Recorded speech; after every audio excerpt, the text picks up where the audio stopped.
Now, I look to the Right Honourable Robert Buckland, Conservative Member of Parliament for South Swindon, to continue the case for opposition.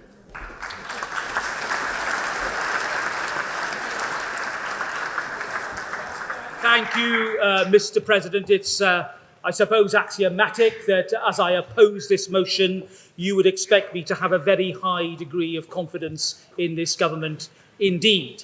Had you asked me 5 weeks ago when I was still a member of the Cabinet, I would have had an even higher degree of confidence in the government.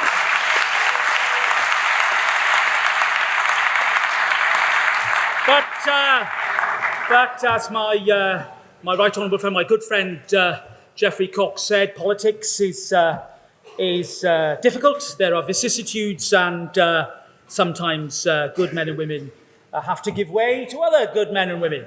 But it's not a time for personal reflection, because the issues that have faced this country, as Geoffrey said, in the past 5 years, have been some of the most stark, divisive and difficult questions, and indeed existential questions, that this country has ever faced in peacetime.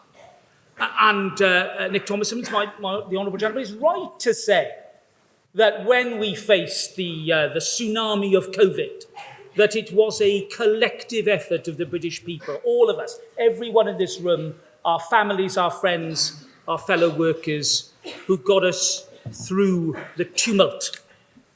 But I think that in their cries of complaint, the proposition over-egg the pudding.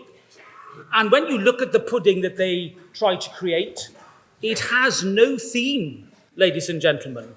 It is a string of complaints, whinges and moans that do not begin to discharge the burden that the proposition have tonight. And it's twofold. One, that they have to demonstrate to you that the government has so utterly failed that it is not worth your confidence. But two, that there is an alternative that is better than the existing government. Now, I would say that they have failed on both fronts, and perhaps it's tempting for me, Mr. President, to fold my arms and sit down. But there's more to be said for a Tory government that has faced the biggest challenge in peacetime. And it does go to values. It goes to the heart of what the Honourable Gentleman of Torvine spoke about.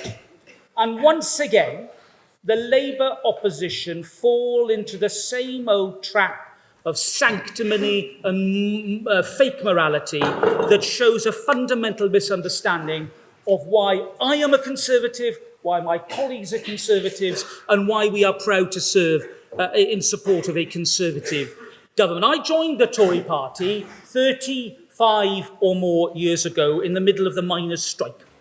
Why did I do that? In South Wales, mark you. Why did I do that? Because I didn't like to see unaccountable power challenging democracy. Didn't like it. Didn't think it was right. Didn't think it was fair to the people who were allegedly being served by union leaders. Now, you can take that context in many other directions, but I think it is incumbent upon me as an elected politician to hold true to the principle that drew me to the Tory party. And another thing, I'm not a Tory because I'm a Tory, not because I like to see poverty.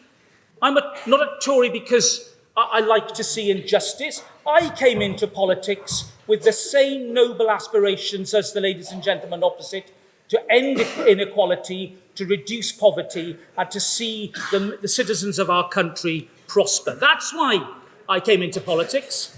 But I believe that it is a Conservative government, a Conservative party, with encouraging enterprise through individuals, communities and families, that is the best and most sure-footed way to elevate the condition of the people. And I stand in a noble tradition, just as Nick talks about Nye Bevan and Clem Attlee. We could claim William Wilberforce, we can claim Lord Shaftesbury, we can claim Benjamin Disraeli, and we can claim a litany of Tory Prime Ministers, Neville Chamberlain and Harold Macmillan, and all these great Conservatives who left this country a better, a more prosperous and secure place than they left it.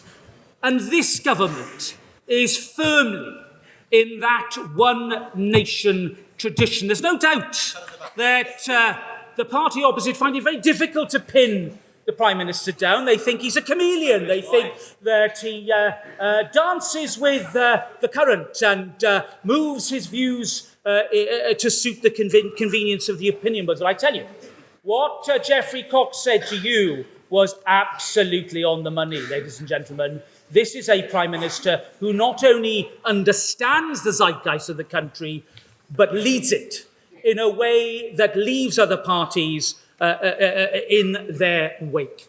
And why does he do that? How does he do that? Because he is in the finest traditions of a compassionate, caring Conservative Party. A Conservative Party that invested 400 billion in our economy during the COVID crisis, saving 14 million jobs. We were told, Mr. President, we were going to have mass unemployment. We were going to see dole queues stretching round the corner. Horrible nightmare vision for anybody who cares about our country. We stopped that. Unemployment is going down.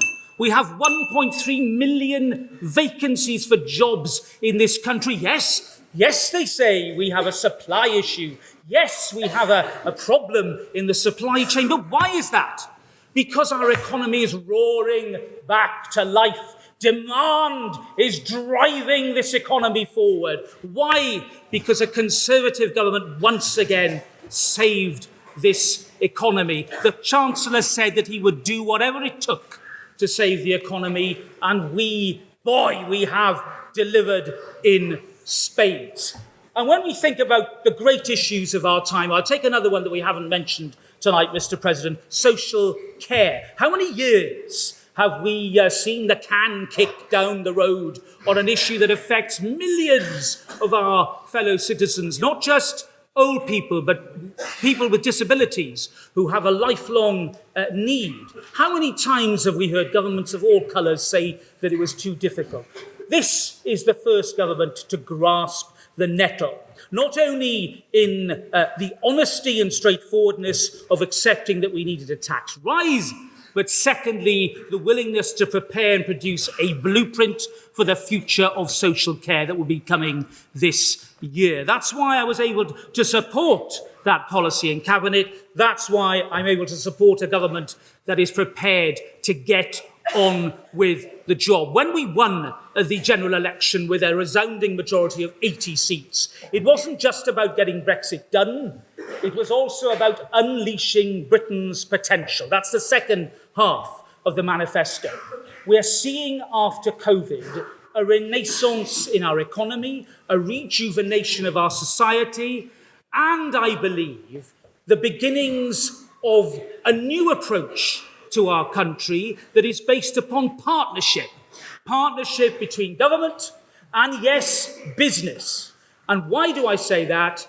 Because it is essential that we see the rises in incomes that are so welcome maintained and supported by our businesses, because that's the way we're going to deliver prosperity and end poverty and end inequality in our country, not through handouts. And a lot's been said tonight about universal credit. By the way, universal credit, a system that the party opposite wanted to abolish only a few short months ago. And I'll say this, they're protesting about universal credit. Universal credit delivered for millions of people during COVID. It worked. It was the dog that did not bark. And they are not prepared to even admit the success of a policy that this government created. But we're doing more for people in real need. We're directing 500 million to local government to help particular families in special need, and we are directing more money as well to support winter fuel payments. So don't buy this tired old rhetoric from the left that we don't care, that we're not compassionate, and certainly